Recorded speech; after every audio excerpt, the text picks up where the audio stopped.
Once again, I want to express my gratitude to the Lord for this opportunity He gave us to learn of Him. And since Brother Boris suggested that we should have a topic about parenting and child raising and what's the Christian way of doing it, I thought that we might consider a couple of thoughts about that. Yet we should bear in mind the fact that although it's especially about children, it can also be applied to adults. Because the principles of education are the same, and maybe there were some things we've missed as children, or maybe our parents missed them in our education, and we might have a chance to recover some of these aspects. And it also has to do with our relationships with one another. So whatever we read is applied to children, but can also have a wider application to all of us, because Jesus, He said, unless you become like little children, you will never enter heaven. So, there's a time when everything in life changes. And that's the time when we become parents. Until that point, we were kind of the center of our universe. We thought of us, we made plans with regard to our own personal development.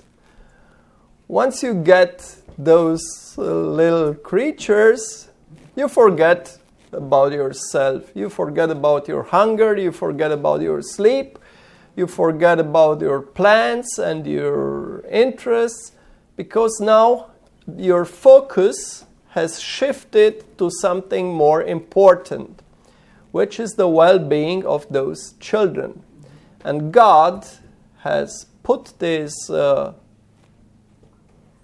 instinct in our beings that we can go a long way and do all kinds of sacrifices just in order for our children to be well. And when they are sick, we would prefer taking upon ourselves the whole disease and the suffering just in order to know that they are doing well. Even for Enoch, it was a different experience. After he got his firstborn, he managed to understand the relationship with God better, and also to better understand the love of God and the care of God towards his children. Now, they are here, and nobody has ever been a parent before. I saw once in a magazine there was this kind of drawing, and it was a baby and two father and mother around, and the baby was saying, "I've got some brand new parents," which is actually true. Because when we get our firstborn, we have absolutely no experience with it, no idea what it feels like to be a parent and what we are supposed to do in order to do things properly.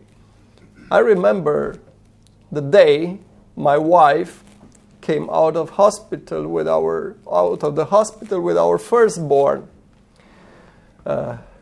It was not my daughter. We still have a boy who is 2 years older. And I was waiting there, and she comes out of the door and gives it to me. And I was so scared. I said, what now? What if I drop this little chap? So I kept it a little just to be polite and nice, but my thought was like, give it back to her before you do something wrong, So I was they're so relieved to give it back to her, and I said, okay, you hold him, I will take care of everything else, But we actually learn being parents while doing it. And it's always good to have an idea what this is all about. The brother has just read Psalms 127 verse 3, saying, "Lo, children are an heritage of the Lord." What is a heritage? Something which we receive of high value from our parents. And children, they are not just ours. We did not earn them. We did not just bring them into this world based upon our decision or behavior, but we need to understand this basic principle that they have been entrusted unto us. They do not belong to us as such, but they are a heritage of the Lord. And once you inherit something, you also bear the responsibility of taking proper care of your inheritance. That's the sign that you kind of appreciate it, and that makes you actually worthy of the inheritance you've got.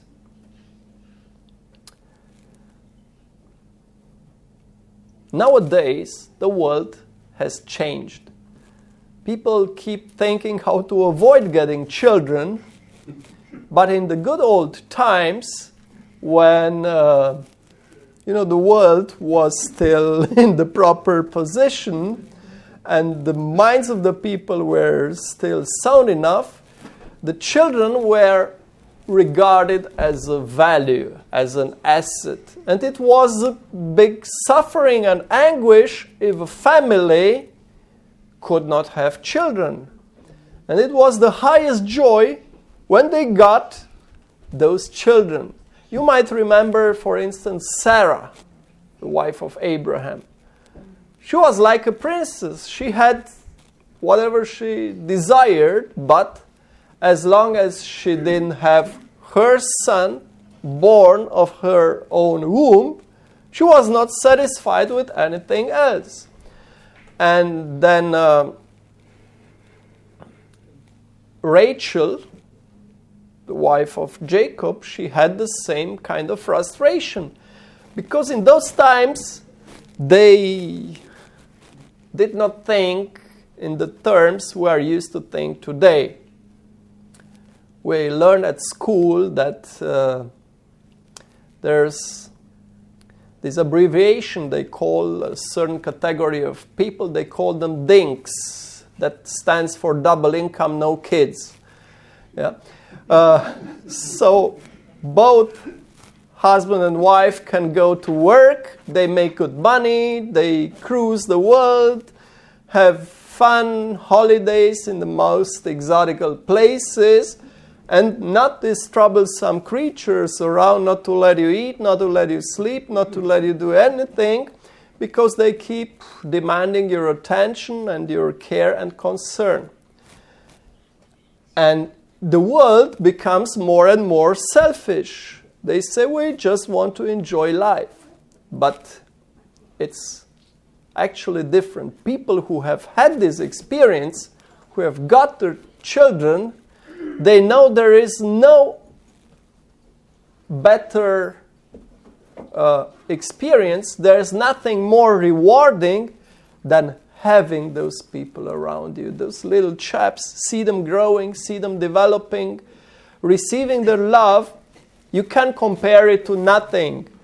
And they cannot think of losing that. They would rather lose anything else. So there are situations when a child gets sick and they sell the car, they sell the home, they sell whatever they have. They go for another credit, but they invest everything in the child because they can't accept losing anything else but the children. And we are supposed to understand their value and to understand that they are the result of a blessing. The Adventist Home 280 says, "Children derive life and being from their parents, and yet it is through the creative power of God that your children have life.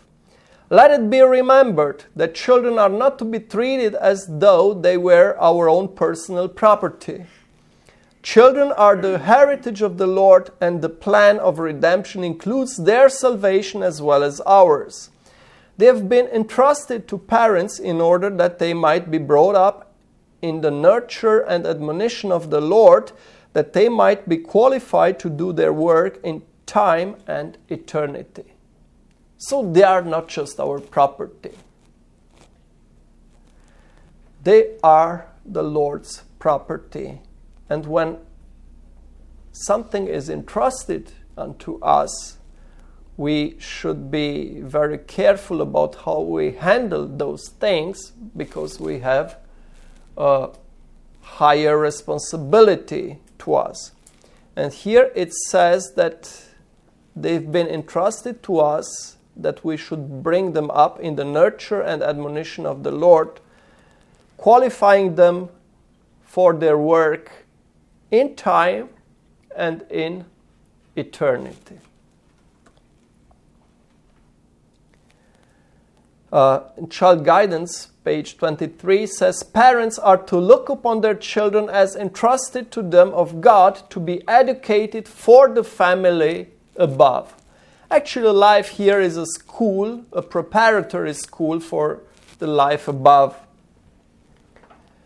And once we get those children, our main task is to educate them for the family above, to make them compatible with heaven.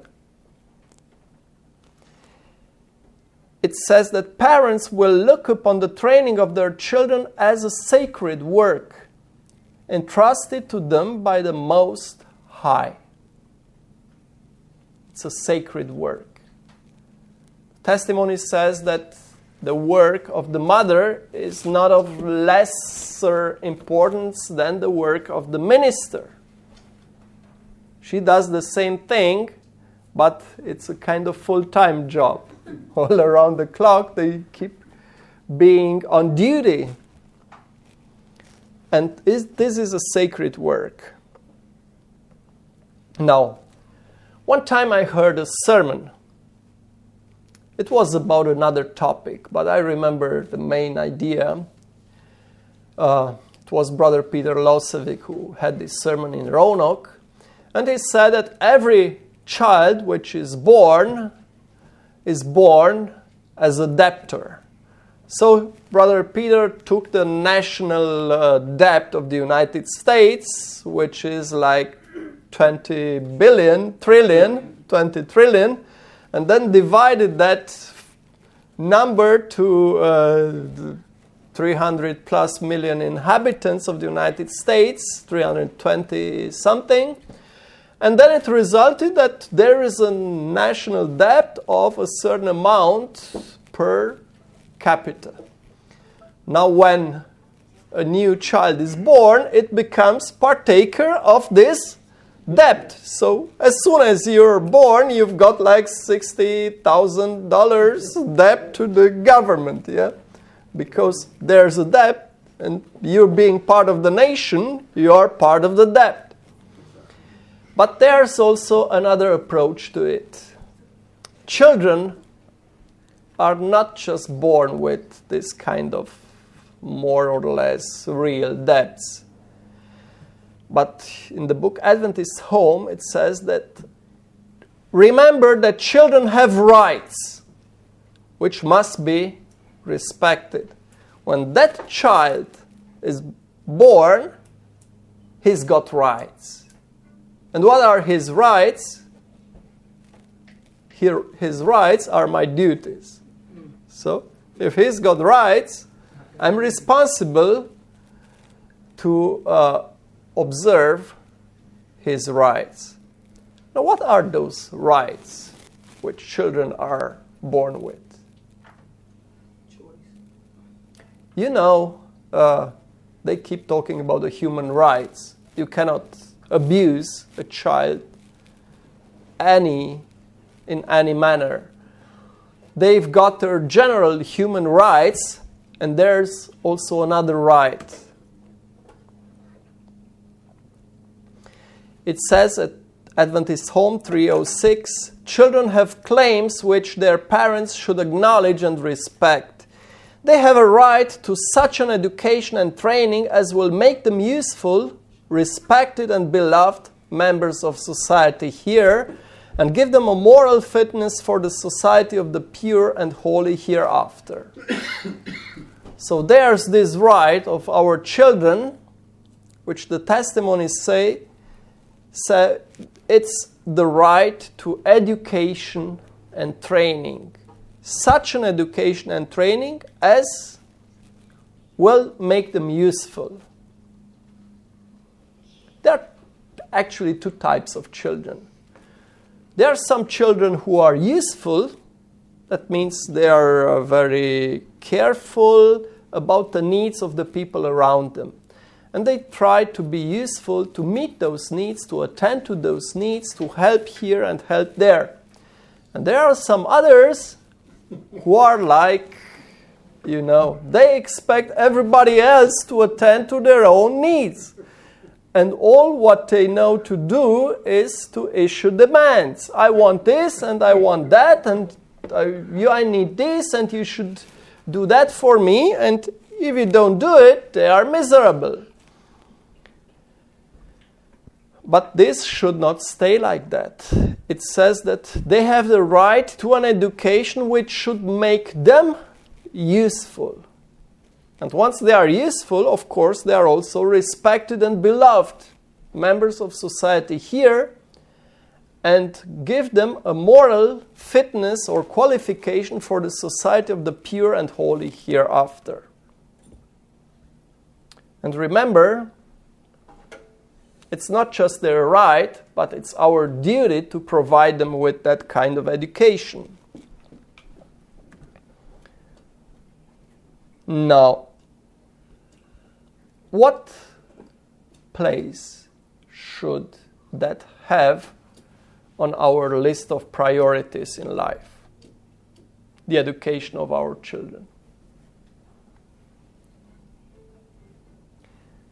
It says we need to make the education of our children a business, for their salvation depends largely upon the education given them in childhood. That gives us a shudder, right? Child Guidance 27. The education of those children has something to do with their salvation. And their salvation depends largely upon the education given them in childhood. And who's in charge of that education? Us. We can provide them with anything else, with all the assets in life. They might have one room or two rooms. They might have toys and computers and pianos and musical instruments and whatever else they desire, all these games. If they lose salvation, all our effort or our investment was in vain. But unfortunately, we all agree that it should be like that they should be on the top position of our priority list. But what about our daily lives? What about the time we dedicate to our children? Out of 24 hours, how much do you spend with your children? Just taking this quality time to be with them. Just recently, I read a story. There was a guy who was very rich, kind of executive position, and of course very busy. And Christmas was coming, and since he was so busy, he told his secretary, who used to do all kind of stuff for him, he was a very good secretary, to take care of a gift for his child. And he said, look, I've got here a letter from my child regarding this gift. You open, read it, and make sure you get that gift for my son.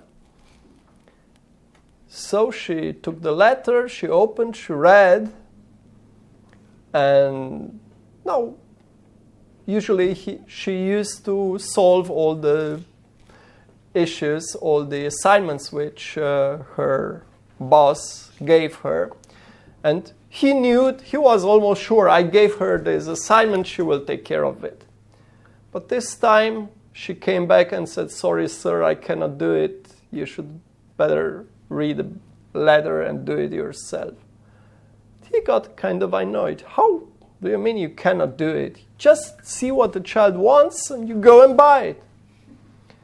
And then she said, sorry, sir, please read the letter yourself and see what it's all about. And what was the desire of the child? He said, I wanted in this coming year, you should spend a half an hour every day with me. That's my Christmas gift. So he actually had all material things, but what he was longing for was this time of togetherness with his father. And he said, half an hour every day. So the poor secretary, she was kind of confused because she couldn't buy that, but nothing else would have satisfied the desire of that child and made him happy. Now, what about us? Do we have those 30 minutes? Or when we come back home from our jobs, we are almost finished, we are tired, bored, and we just need some time to relax, or we look for the bed to sleep as soon as possible because the next day it starts over again. Now here it says we need to make the education of our children a business, for their salvation depends largely upon the education given them in childhood. And what's the use of providing all kinds of facilities for them if they are going to lose eternal life? Child guidance, page 18. Let not home education be regarded as a secondary matter. It occupies the first place in all true education. It should not be regarded as something secondary.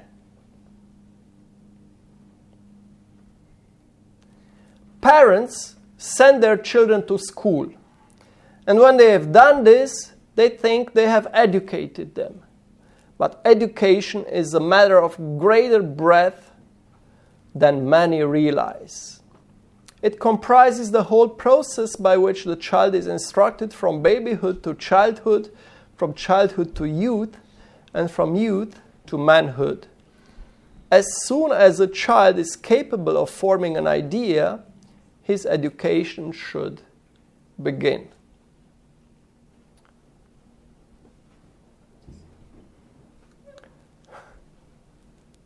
Parents send their children to school, and of course they are interested in sending them to the best possible schools.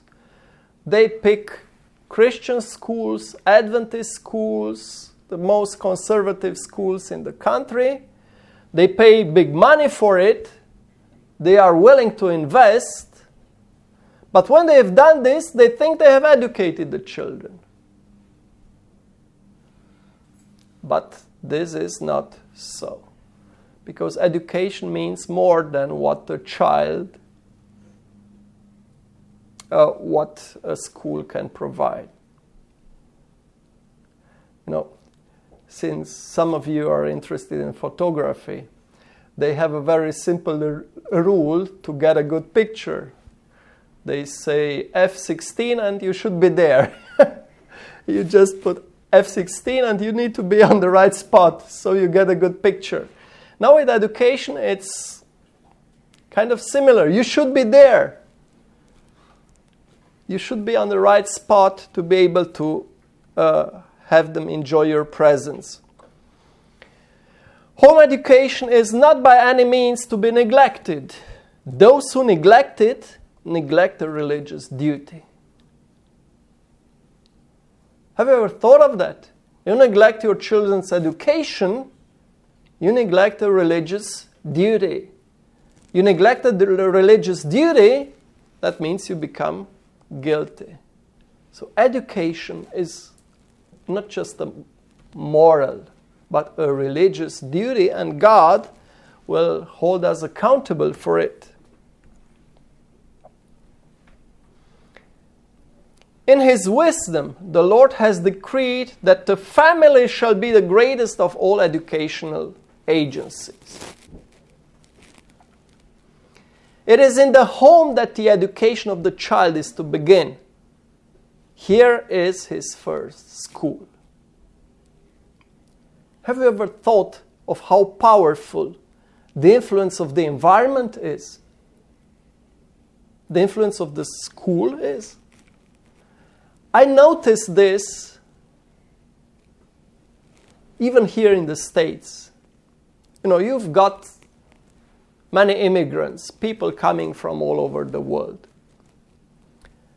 And the parents might have a hard time speaking English properly for many years. They've been living here like 20 years and they still have problems. They struggle with the language. What about their children? What about their children? After 2 years at school, they're like native speakers. And now I met a family, you know, they are from Ecuador. And the boy was like, I don't know, maybe 7, 8 years old. He spoke fluent English like a native speaker. And his mom was talking to him in Spanish, and he kept answering in English. You know? So I thought, oh my, what an influence. What an influence the environment has. If it has it upon the language, you can be sure it has it also upon all other elements and domains of life. So we shouldn't say that, well, the school will solve everything. No. Even at school, there are good influences and bad influences. But God has appointed the family, has decreed that the family shall be the greatest of all educational agencies. It is in the home that education of the child is to begin. Here is his first school. Now, what are the contents of this education? What should we actually teach them? Here, with his parents as instructors, he is to learn the lessons that are to guide him through life. Lessons of respect. Number one, what a child needs to learn is to be respectful. Not to be naughty, not to challenge other people, but to be respectful. Second lesson, lessons of obedience. You tell him to do something, he should do it. You tell him not to do something, he shouldn't do it. That's the sign, that's the proof that he actually trusts his parents and that he is willing to act based on this trust. Number 3, reverence. They should be taught that in front of God, they cannot behave just as they like, but they should understand what reverence is, what it means to be in the presence of the Holy Almighty God, and what we should behave like to make not the church another kindergarten. And the fourth lesson, the testimonies means here, is lessons of self-control.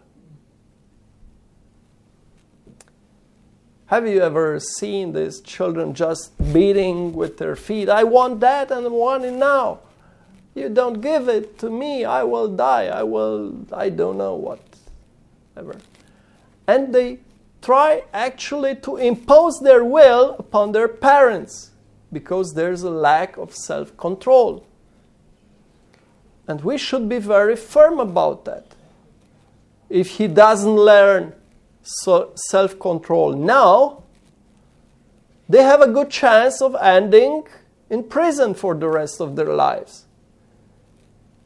The prisons are full of people who lost self-control for 30 seconds. And they killed somebody or whatever they did.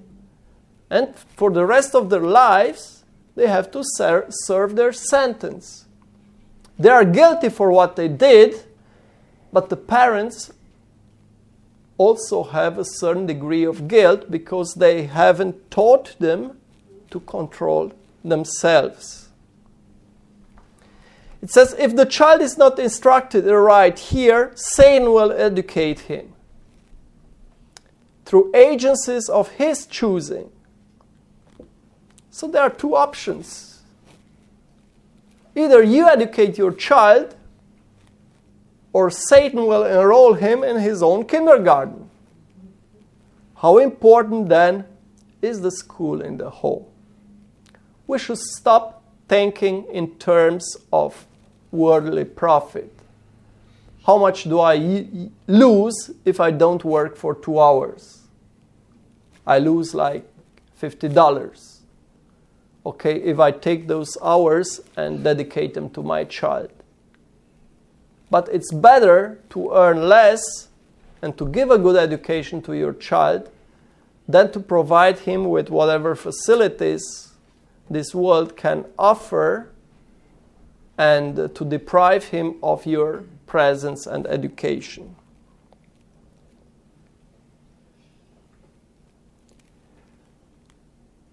Except for obedience or submission and self-denial, the testimony mentions that they should be early accustomed to a regard for others' happiness.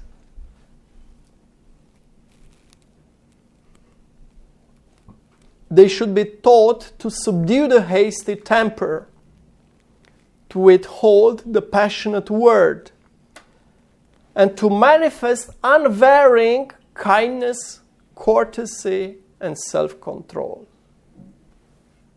A regard for others' happiness. It's quite a rare thing in our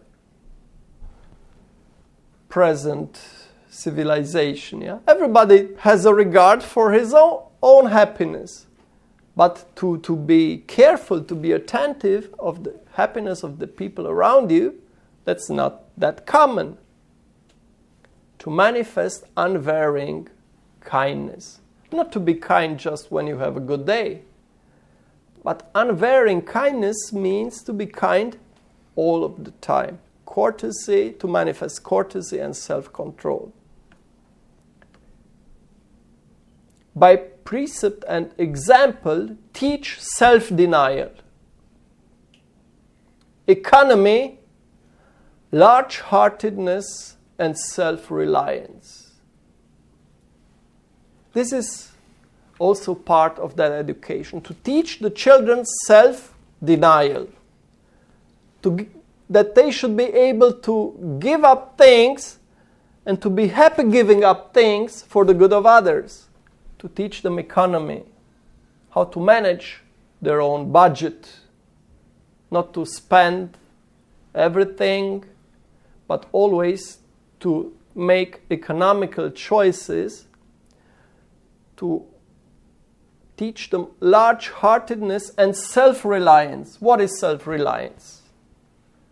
They should not expect someone to be around them all the time, to gather their clothes, to gather their toys, to do whatever, to wash their dishes. They should be able to rely upon themselves for most of their needs, not to depend on somebody else playing the servant around. Everyone who has a true character will be qualified to cope with difficulties. So, the ability of overcoming difficulties is a survival strategy. Life will definitely have difficulties in store for everyone. And they should not be just hit and blown down by them. They should learn how to face them and how to cope with them and to persevere and overcome. Sacrifice is an essential part of education. Sacrifice must become habitual in all our character building in this life. It's not easy to teach the children sacrifice. But once they got it, they will be happy sacrificing for the happiness of others. And that's a good foundation for their future Christian life. The first great lesson in all education is to know and understand the will of God. To know is one thing, and to understand is a different thing. To understand it is to also realize the motives behind, the reason why God's will is the way it is.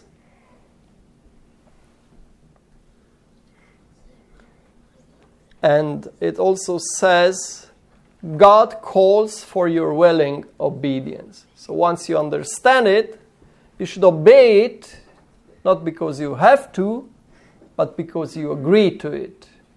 Because you know that's the best thing to do.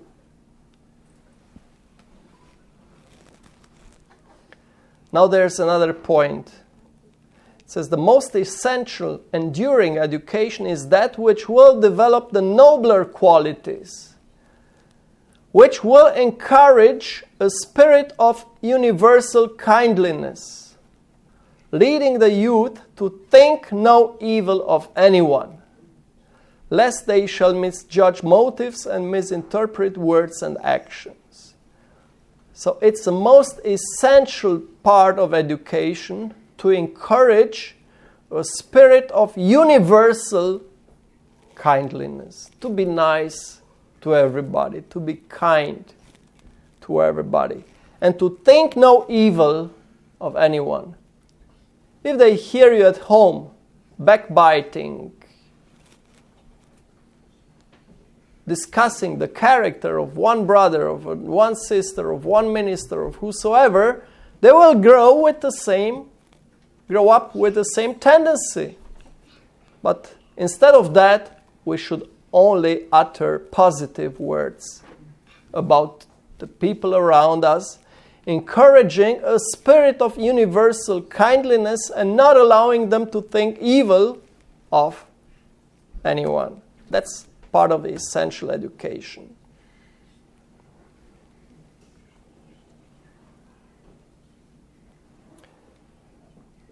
Then it says that education comprehends the practice of temperance. We have these children camps, and when the children are hungry, they imagine that their belly is that big. So they take the spoon and they start filling their plate. But they never stop because they've got this big hunger. And after that, their plate is like that. They go to table, they sit down, they take 3 spoonfuls, and they are satisfied because their belly is not as big as they imagine. What about the rest of the food? Who is going to eat that? Will you throw it away? It's actually kind of sinful to throw food away when there are parts of the world where people actually go starving because of the lack of food. So, you might give it to the dog if you have a dog. What if you don't? You should better learn to put a little bit, eat it up. If you want more, you go and have some more.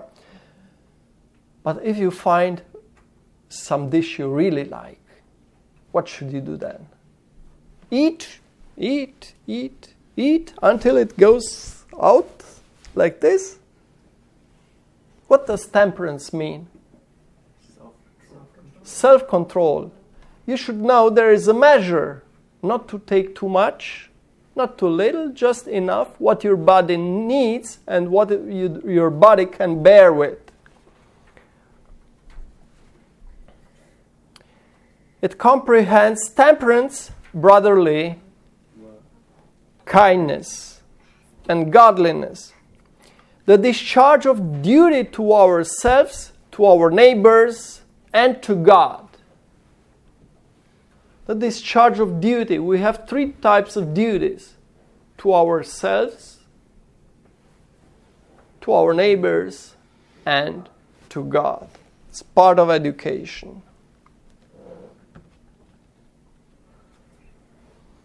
There's another thing we are supposed to teach our children. In Counsels on Diet, it says, teach your children to reason from cause to effect. They need to understand that each effect has a cause, and each cause has an effect. And that there's a connection between the two. You do that, you'll get that result. You do something different, you'll get a different result. Sometimes children have no notion of it. So they are not afraid of climbing all kind of high peaks and trees and the roof of the house and whatever.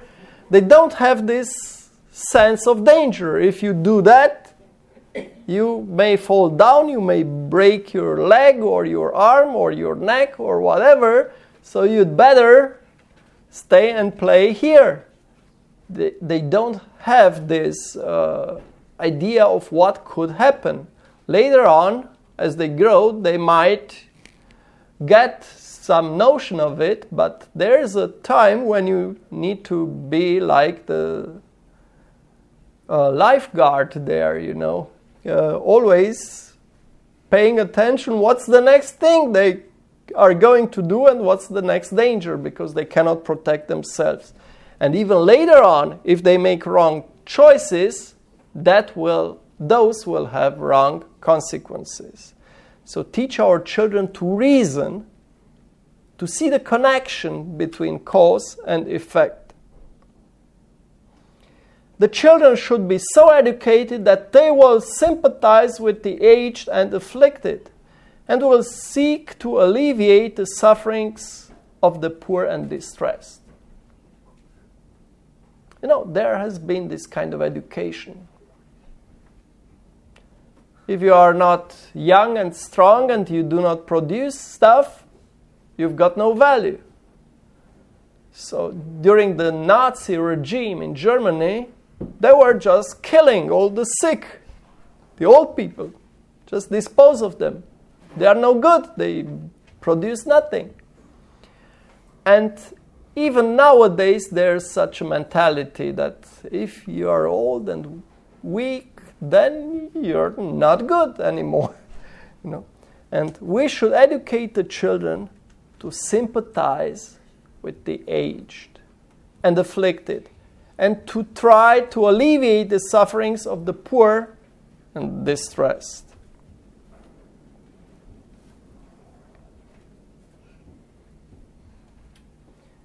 Okay. Now this is the content. This is the main part of the content which we should teach our children. Of course, there's more of it, but I will stop with this one. Just a few words about the methods.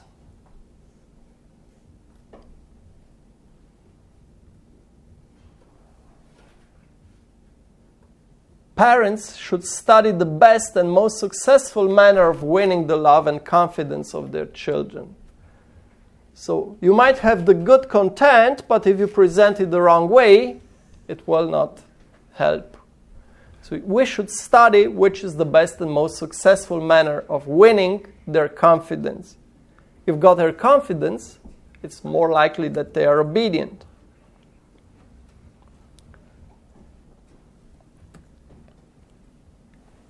Some parents do not understand their children and are not really acquainted with them. there is often a great distance between parents and children. If the parents would enter more fully into the feelings of their children and draw out what is in their hearts, it would have a beneficial influence upon them. You should not just be demanding, I told you to do this, so this is what you're gonna do. But we should do away with this distance between us and our children. We should become acquainted with them. Enter into their feelings. Understand what is in their hearts. Then we can influence them to the good.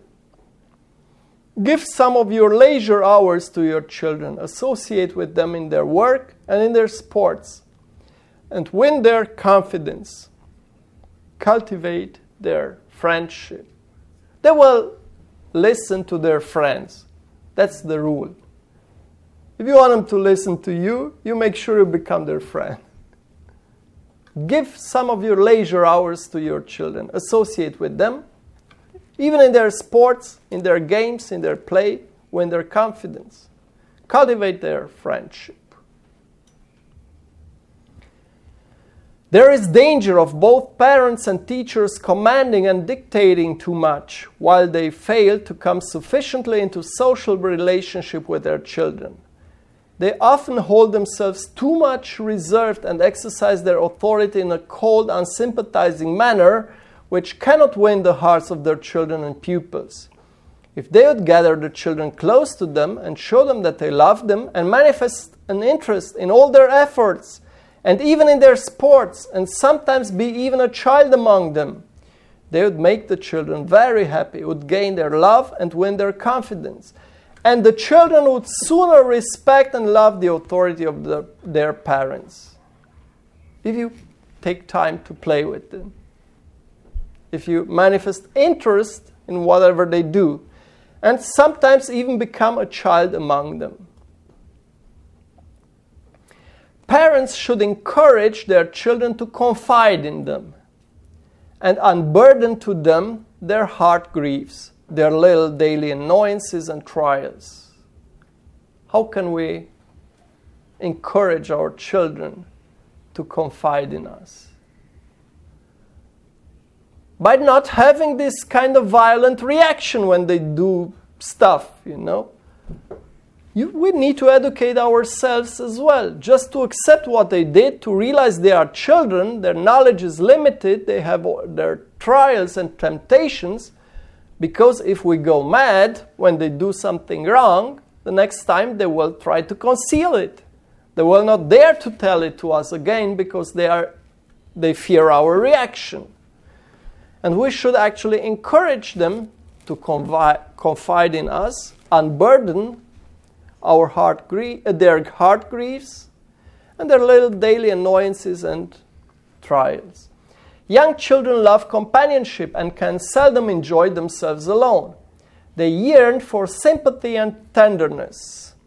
That which they enjoy, they think will please mother also, and it is natural for them to go to her with their little joys and sorrows.